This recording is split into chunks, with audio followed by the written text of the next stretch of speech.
दोस्तों नमस्कार। आज हम मॉन्टेनेग्रो के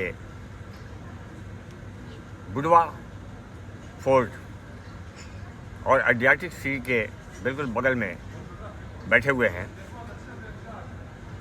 तो मैं इस टूर के बारे में थोड़ा जिक्र करना चाह रहा था।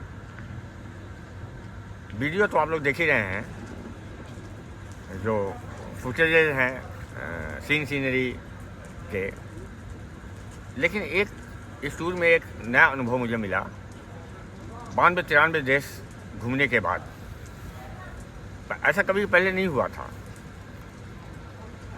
तो हमने सोचा क्यों ना आप लोगों के साथ शेयर करूं। वो है टिकट बुक करते समय क्या देखना ज़रूरी है। इस बार का हमारा टूर 5 कंट्री का था। मेरे पास समय थोड़ा कम था, तो जब मैं टूर बुक कर रहा था तो मैंने बहुत कुछ चीज़ें फ्लाइट बुक करते समय ओवरलुक कर दिया था। मतलब ये कि आप ट्रैवल एजेंट से बुक कराएंगे अच्छे, उसको तो मालूम रहता है, लेकिन नॉर्मल ट्रैवल एजेंट से कराएंगे तो हो सकता है उसकी भी निगाहों से हो जाए दूर। अब इसमें 2-3 चीज़ें मैं आपको बताना चाहता हूँ कि जैसे मेरा टूर दिल्ली से ओमान मस्कट से हमारी फ़्लाइट फिर थी via Istanbul Skopje Macedonia. Skopje Macedonia से हमारी फ़्लाइट थी मॉन्टेनेग्रो के पोडगोरिका कैपिटल जो है, वो फ्लाइट थी वाया सर्बिया बेलग्रेड। और इसके बाद हमारी फ़्लाइट है, यहाँ से मैं बस से जाऊँगा। इस समय मैं मॉन्टेनेग्रो के बुडवा में हूँ,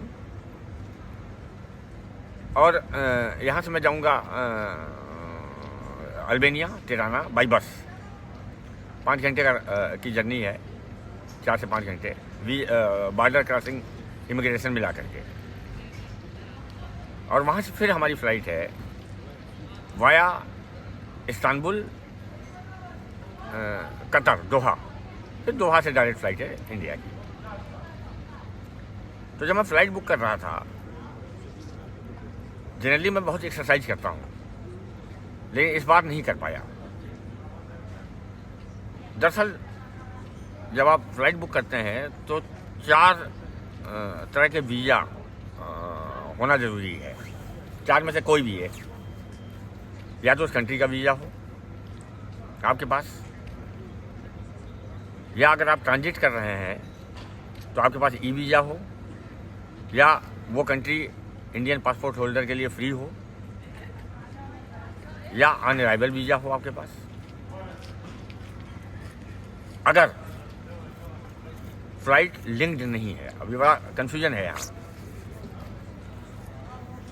अक्सर आप जब स्काई स्कैनर या किसी साइट पे फ़्लाइट सर्च कर रहे होते हैं तो कुछ फ़्लाइटों में लिखा रहता है लाल रंग से सेल्फ ट्रांसफ़र।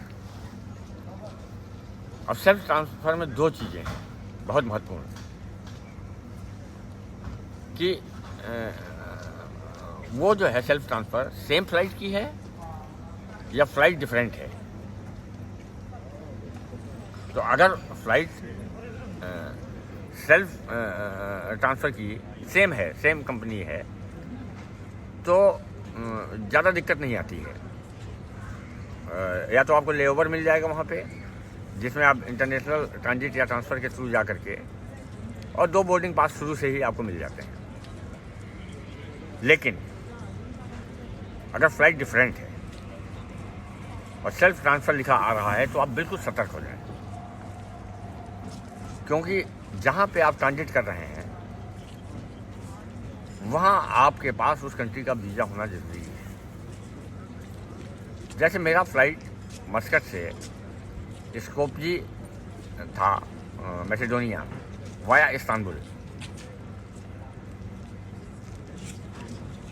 लेकिन सेल्फ ट्रांसफ़र का मतलब है कि आपको बाहर एक बार सामान सहित कलेक्ट करके इमिग्रेशन के बाद बाहर जाना होगा, फिर दोबारा चेक इन करना होगा।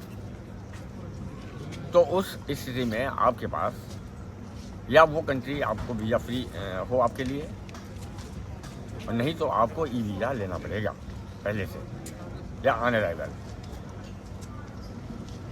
तो हमने ये ध्यान नहीं दिया, ओवरलुक कर दिया। नतीजा ये हुआ कि 2 दिन पहले हमको याद आया, हमने डिटेल में जब चेक किया तब ये मालूम हुआ कि नहीं, ई वीज़ा चाहिए। वो तो गनीमत है कि इस्तांबुल का टर्की का वीज़ा इंडियंस के लिए तुरंत आ जाता है। जैसे आप डॉक्यूमेंट ज़्यादा नहीं है, 1-2 डॉक्यूमेंट्स हैं, उसको आप अपलोड करेंगे तो आपको वीज़ा मिल जाएगा। अगर आपके पास यूएस का वीज़ा, यूके का वीज़ा या शेंगन वीज़ा, वैलिड वीज़ा है, ये भी बहुत ध्यान देना जरूरी है। खाली इंडियंस का है तो आपको ई वीज़ा में टाइम लगेगा मिलने में। यही पोजीशन बेलग्रेड में आई। एयर सर्बिया से हमारी बुकिंग थी। अब गलतफहमी ये थी कि मैं सर्बिया गया था 2021 में, तो उस समय जो है, उस समय सर्बिया का वीज़ा फ्री था इंडियंस के लिए। तो वीज़ा फ्री होने की वजह से यही दिमाग मेरे में था कि सर्बिया का वीज़ा फ्री है। लेकिन बाद में मालूम हुआ कि अक्टूबर 2024 को सर्बिया ने इंडियंस को वीज़ा फ्री से हटा दिया कैटेगरी से। अब जो है एकदम टेंशन हो गई एयरपोर्ट पर पहुंचने के बाद। वो तो चेक इन करते समय जो चेक इन काउंटर पे बैठी हुई थी लेडी, उसने मुझे असमर्थता दिखाई और कहा, यू कांट बोर्ड, मैं बोर्डिंग पास नहीं इशू करूँगी अगर आपके पास सर्बिया का वीज़ा नहीं है। मैंने कहा नहीं, इंडियंस के लिए है फ्री। उसने कहा यार, उसने सर्कुलर दिखा दिया। फिर उसने ये पूछा कि हाँ, you can board if you have valid US visa, Schengen visa और यूके वीज़ा। फिर मैंने उसको दिखाया कि I have valid US visa. उसने चेक किया, उसने कहा then there is no problem. उसी यूएस वीज़ा को आधार बना करके उसने हमको बोर्डिंग पास इशू कर दिया। अब उसमें एक दिक्कत और आ सकती थी आगे, क्योंकि फ़्लाइट हमारी सेम थी एयर सर्बिया की, तो वहाँ पे इंटरनेशनल ट्रांजिट में दिक्कत नहीं आई। लेकिन अगर फ़्लाइट अलग हुई होती और उसमें सेल्फ ट्रांसफ़र लिखा हुआ था, तो फिर जो है दिक्कत आ सकती थी। तो हमने आराम से इंटरनेशनल ट्रांजिट से हम कर गए। अब आगे हमने चेक किया, जो हमारी वापसी की फ़्लाइट है तिराना से दोहा की, वो आया इस्तांबुल है, लेकिन वो दोनों फ़्लाइट पार्टनर हैं। तो पार्टनर होने की वजह से